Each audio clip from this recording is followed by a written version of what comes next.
तर नमस्कार मित्रांनो, ठरलं तर मग या मालिकेच्या आजच्या भागामध्ये आपण असं बघणार आहोत की आजचा भाग सुरू होतो एका भयानक षडयंत्राने. जेलमध्ये बसून महिपत आणि त्याचे माणसं अर्जुन आणि सायलीला संपवण्याचा प्लॅन आखतात आणि त्या प्लॅनमध्ये सहभागी असते प्रिया, जी आता स्वतःला वाचवण्यासाठी कोणत्याही थराला जाण्यास तयार आहे.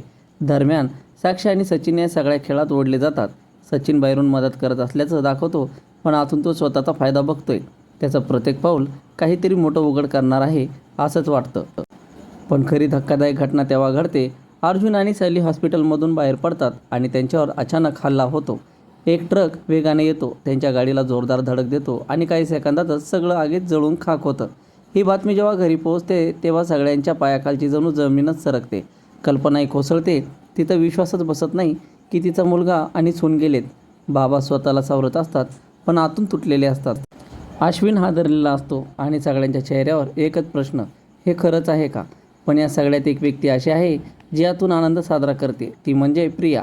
ती फोनवर खात्री करून घेते दोघेही मेलेत ना, आणि जेव्हा तिला खात्री पडते तेव्हा तिच्या चेहऱ्यावर येतं एक भयानक हास्य, कारण तिच्या वाटेतला सर्वात मोठा अडथळा आता दूर झालेला असतो. ती मनात म्हणते, आता सगळं माझं आहे, सगळं. दुसरीकडे घरात मात्र वेदना, अश्रू आणि भीतीचं वातावरण आहे. कल्पनाही देवासमोर उभी राहून प्रार्थना करते, ही बातमी खोटी असू दे.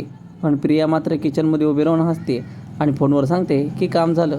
घरात एकाच वेळी दोन वेगवेगळे भाव असतात, एकीकडे दुःख आणि दुसरीकडे आनंद.